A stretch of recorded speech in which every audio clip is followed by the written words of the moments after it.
All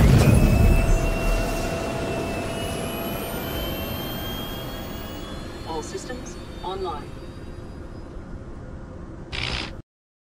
Salut à tous, c'est Schneider et on se retrouve pour un récap de la semaine sur Star Citizen.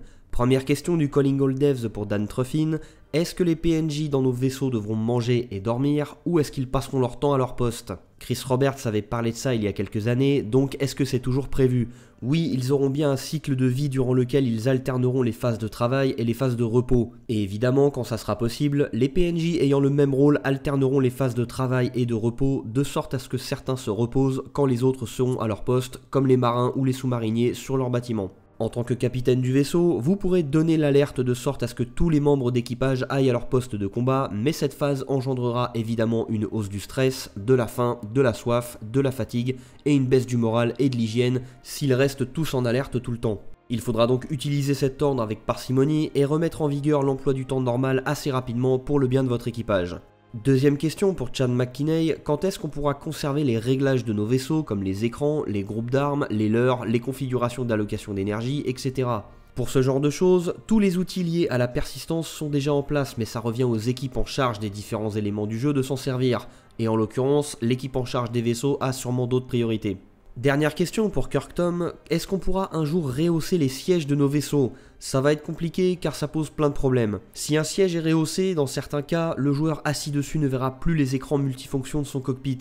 Donc ils devront sûrement développer une solution pour que ce qui est affiché sur les écrans multifonctions soit transféré sur l'affichage tête haute de notre casque et à peu près au même endroit sur l'écran. Aussi, CIG utilise des techniques de cinématique inverse afin que les animations de tout un bras se modifient automatiquement selon l'endroit où la main et les doigts devront se poser. Sauf que ces techniques ont leurs limites. Ça va pour changer la position d'une main sur un joystick situé quelques centimètres plus loin, mais pas pour appuyer sur un écran multifonction qui est 60 cm plus bas que d'habitude. Enfin, beaucoup de leurs animations sont communes à plusieurs vaisseaux, et s'ils doivent commencer à rajouter le rehaussage de sièges dans la balance, ils devront sûrement rendre ces animations spécifiques à chaque vaisseau, et c'est du travail en plus.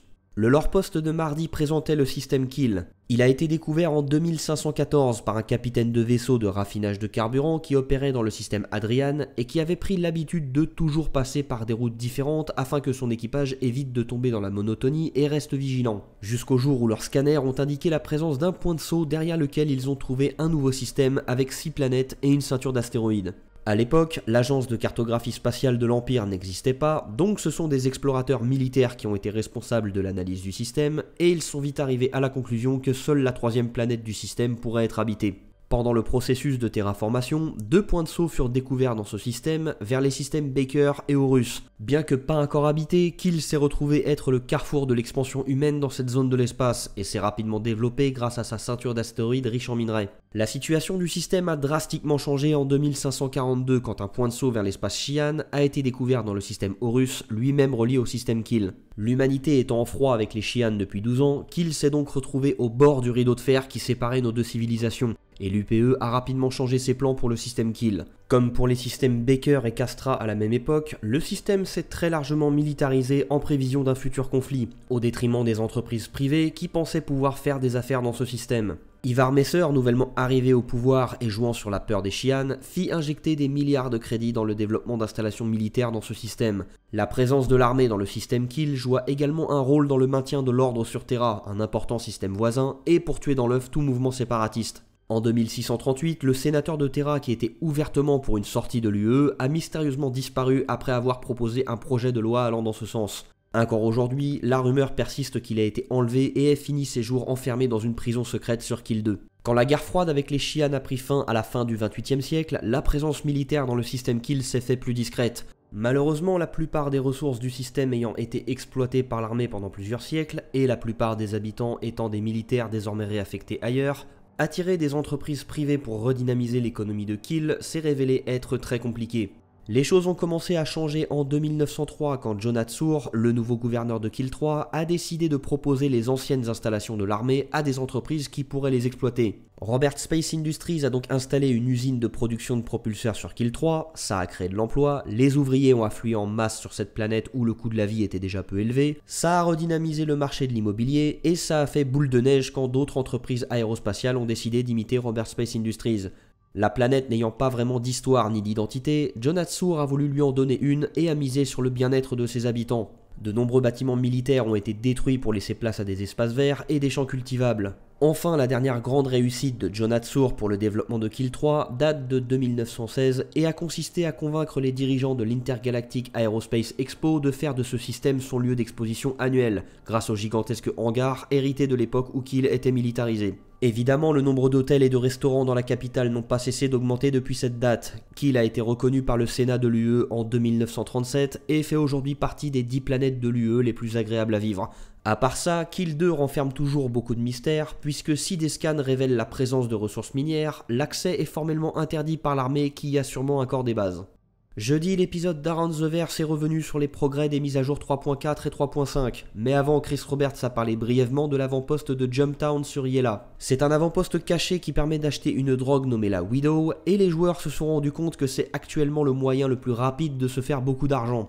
Évidemment, la zone alentour s'est transformée en champ de bataille entre ceux qui viennent en acheter, ceux qui se sont mis en tête de les protéger et ceux qui veulent les voler. Ça fait plusieurs semaines qu'il regarde ça sur les serveurs et Chris Roberts est extrêmement content de voir ce genre de gameplay émerger. N'hésitez pas à chercher sur YouTube comment vous rendre à Jumptown, il y a déjà plusieurs vidéos qui montrent comment faire. Concernant la 3.4, ils ont commencé par présenter les progrès sur le quartier d'affaires de leur ville. Pas de nouvelles fonctionnalités, mais le bâtiment continue de s'améliorer visuellement. Ils ont finalisé l'apparence des statues, les différents matériaux des différentes surfaces, l'ambiance sonore, en gardant toujours à l'esprit que tout ça doit contraster au maximum avec la précarité du reste de la ville. Sur le même sujet, ils ont commencé à imaginer l'apparence vestimentaire des membres de la famille Hurston. Jeremy Ali les a imaginés en s'inspirant des membres de la famille Rockefeller et du style vestimentaire des aristocrates des années 20 en essayant de leur ajouter une touche sci-fi. Toujours sur la 3.4, on a vu quelques images de Wallace Klim, un nouveau PNJ donneur de mission, vendeur de drogue Widow et probablement aussi consommateur. Enfin, on a pu voir quelques images des premières armures pour les personnages féminins. Ils ont des processus pour accélérer l'adaptation de tous les assets au modèle 3D des personnages féminins, mais ça prend quand même du temps, notamment pour s'assurer que tout s'adapte bien entre la nouvelle silhouette féminine, les armures, les combinaisons, les vêtements et les armes. On apprend qu'ils ont des concepts de vêtements exclusivement féminins prêts à être mis en production, mais pour les armures, ils veulent qu'elles soient mixtes au maximum.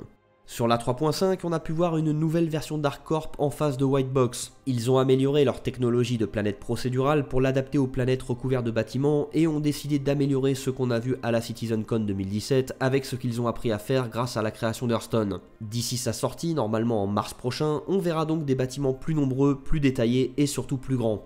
Et autour d'Arc Corp, on a pu voir un plan de Lyria, l'une de ces lunes gelées, et si ça paraît être des graphismes de 2006, c'est peut-être parce qu'ils n'ont pas encore pu commencer à travailler sur les améliorations des shaders qui arriveront justement en 3.5.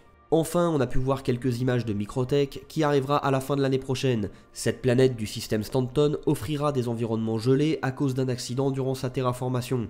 Toute la planète ne sera pas recouverte de neige, mais on y trouvera assez souvent des forêts de conifères. Durant la semaine, la 3.4 a été ajoutée sur le PTU. Au niveau des nouvelles fonctionnalités, le quartier d'affaires de leur ville est désormais accessible via le métro. Vous y trouverez un bureau d'achat-vente de marchandises, la salle d'exposition des armes d'Hurston et le bureau de Constantine Hurston pour récupérer des missions.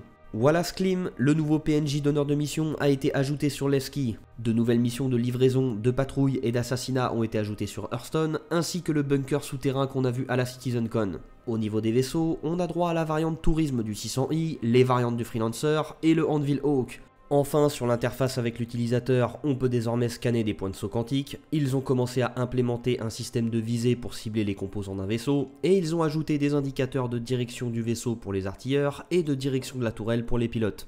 Samedi, CIG a mis à jour la roadmap de la 3.4 et c'est facile de résumer les progrès de la semaine. Toutes les tâches de la 3.4 sont désormais terminées. Elle sera donc certainement disponible sur le live au cours de la semaine prochaine et les développeurs pourront donc prendre des vacances de Noël bien méritées. Pour finir, la roadmap de Squadron 42 arrivera certainement la semaine prochaine car la newsletter de cette semaine l'a grandement suggéré.